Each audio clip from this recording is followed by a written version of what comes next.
A new round of government reporting just put a hard number on a problem the U.S. Navy has been managing quietly for years. According to recent CBO and GAO reporting, somewhere between a third and nearly 40% of the U.S. attack submarine fleet cannot leave port right now. Not because they are deployed somewhere classified. Not because they are forward stationed in the Pacific, waiting for orders. Because they are sitting in line for maintenance, on a backlog that has been building for longer than this year's headlines suggest. These are not aging relics pulled from the back of the fleet to pad a statistic. A large share of the boats caught in that backlog are Virginia-class fast-attack submarines, among the most capable underwater platforms the U.S. Navy has ever put to sea.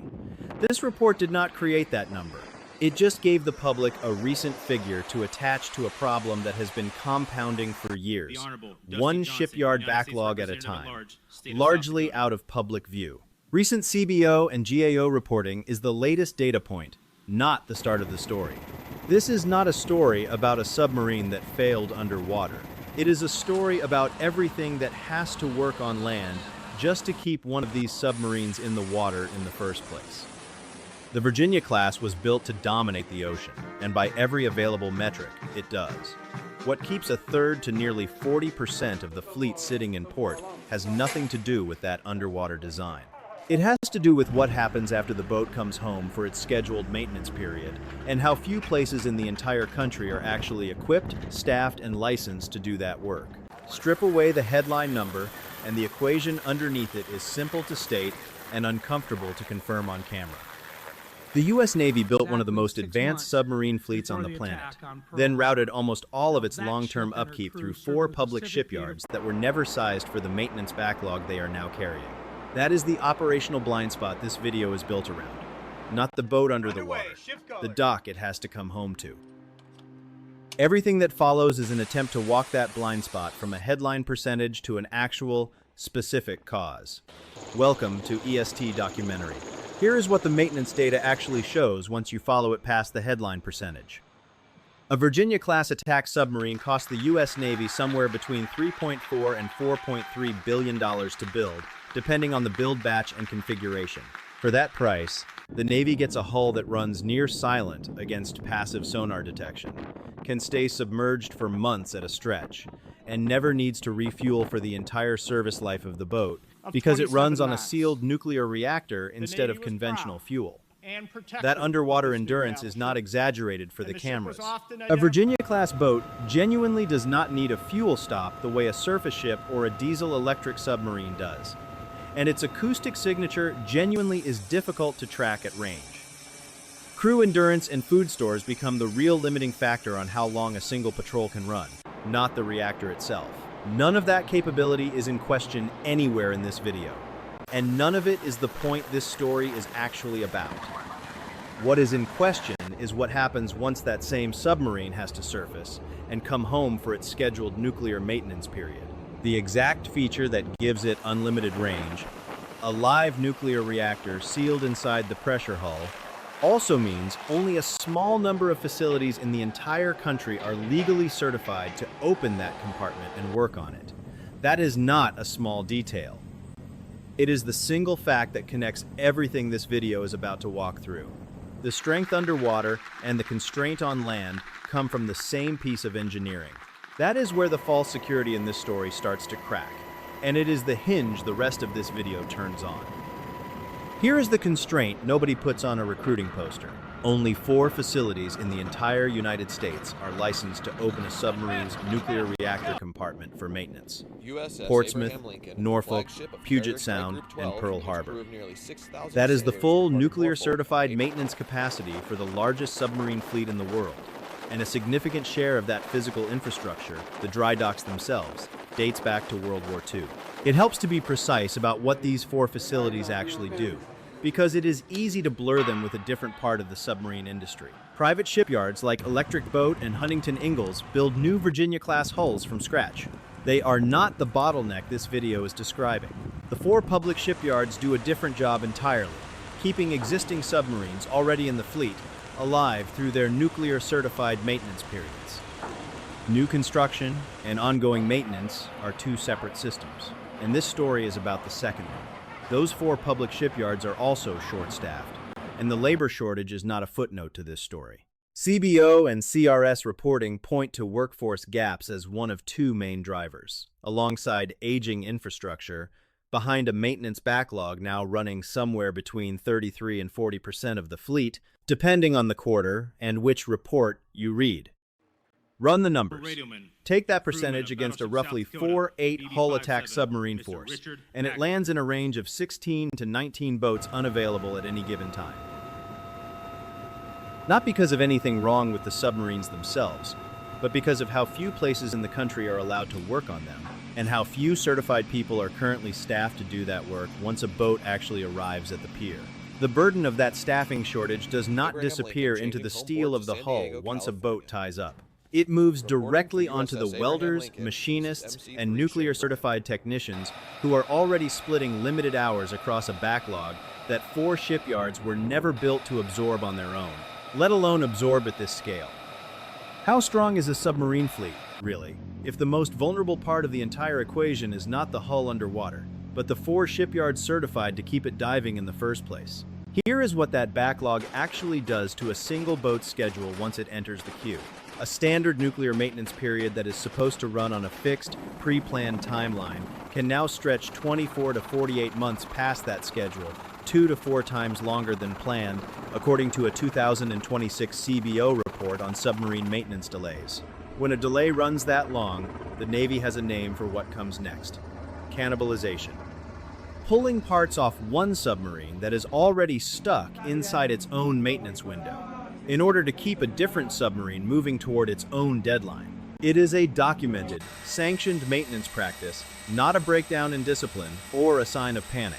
But every part that moves from one hull to another is also a job that has to be done twice instead of once, by the same technicians who were already behind schedule before that part ever moved.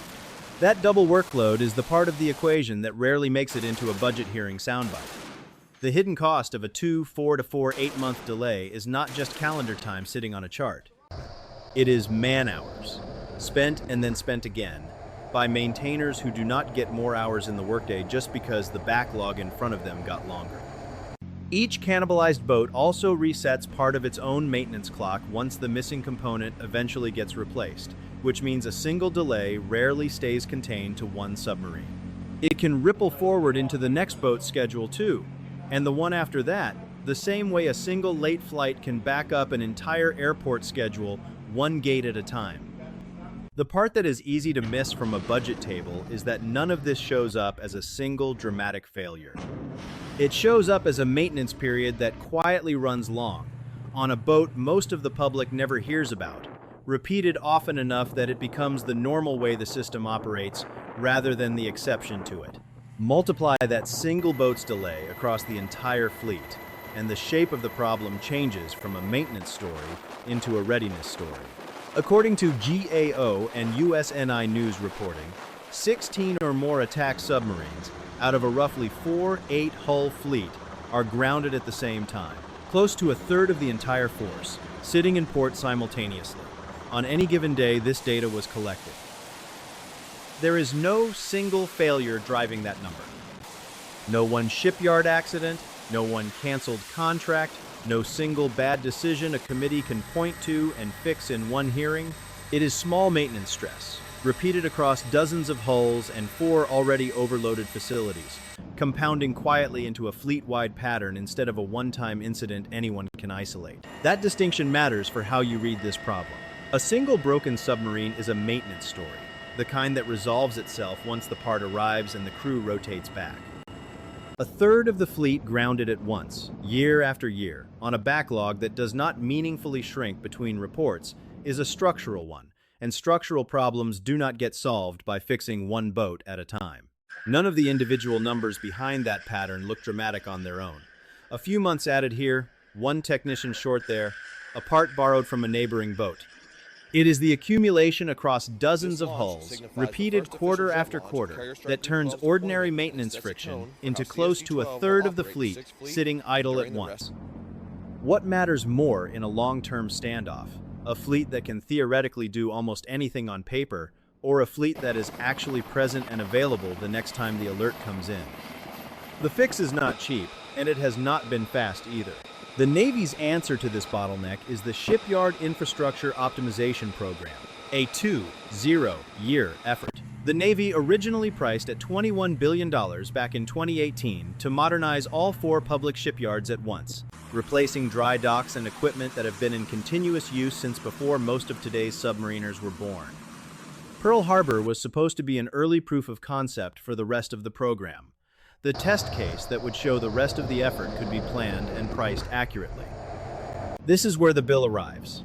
According to a GAO report on the project, the estimated cost of upgrading that single facility grew from $6.1 billion to $16 billion, roughly 2.5 times the original estimate, for one shipyard out of 4. That overrun alone is most of the way to the entire original $21 billion budget for the whole optimization program, spent at a single site. The other 3 shipyards, Portsmouth, Norfolk, and Puget Sound, still need comparable infrastructure work of their own on a program whose costs have already proven far harder to predict than the Navy expected back in 2018, and whose schedule has already slipped more than once. A cost estimate that grows 2.5 times at the very first shipyard does not make the remaining 3 projects look more predictable. It makes them harder to budget for with any confidence, which is its own kind of delay, even before a single dollar moves on the other 3 sites. If fixing the bottleneck at just one shipyard costs nearly as much as the entire original plan to fix all 4, at what point does the fix for the bottleneck become a bottleneck of its own? So the equation does not actually run the way it looks from the outside looking in. A $3, $4, $2, $4, $3 billion submarine that cannot leave the dock is not delivering $3.4 to $4.3 billion of deterrence to anyone. It is delivering whatever a 4-shipyard backlog allows it to deliver on a given day. And right now, that is a fraction of the fleet at any given moment, not the full hull count most coverage leads with. The fix here was never going to be a better submarine. Secondly, The Virginia-class already does what it was engineered to do underwater, and nothing in this data argues otherwise. The fix is a faster shipyard, more nuclear-certified maintainers, and a maintenance pipeline that does not run 2 to 4 times over schedule as a matter of routine rather than an exception. Logistics here is not support work sitting quietly behind the real mission. In this equation, logistics is the mission. It is the variable that decides how much of a nearly 5-0 boat fleet the Navy can actually put to sea on any given day, regardless of how advanced any individual hull happens to be once it is finally back in the water and certified again. That reframing changes what fixing the fleet actually means. It does not mean a new submarine design, a longer-range torpedo, or a quieter hull. The Virginia-class already sets the bar on those fronts. It means a maintenance system that can turn a boat around in months, not years, and a workforce large enough to staff 4 shipyards at the pace the backlog actually requires. That is the reversal underneath this entire story. Availability beats optimization. A fleet that is present and ready beats a fleet that is theoretically unbeatable on a spec sheet, but parked in a dry dock waiting on a welder who is already working someone else's backlog. On paper, the United States operates close to 50 nuclear attack submarines, a larger force than any comparable Navy fields anywhere in the world. In practice, recent CBO and GAO reporting puts a third to nearly 40% of them ashore at once, tied up in a maintenance backlog running through 4 overloaded, partly World War II-era shipyards that were never built for this volume of work. That gap between the fleet on paper and the fleet that can actually deploy is the number that matters for deterrence in the Pacific, not the headline hull count most coverage leads with. The Virginia-class can already do its job underwater. Nothing in this video questions that part of the equation, and it should not be confused with a verdict on the submarine itself or the people who operate it. Every number in this video points back to the same place. Not the reactor, not the hull, not the crew, but the 4 shipyards standing between a submarine's return from patrol and its next deployment. That is where the bill for this fleet's readiness actually gets paid. But if a third of the fleet stays grounded year after year, is the Navy actually closing its maintenance backlog, or just buying time before an even larger fleet has to run through the same 4 shipyards? EST Documentary breaks down the systems and the numbers the U.S. Navy actually runs on. If that's the kind of analysis you want more of, follow along and join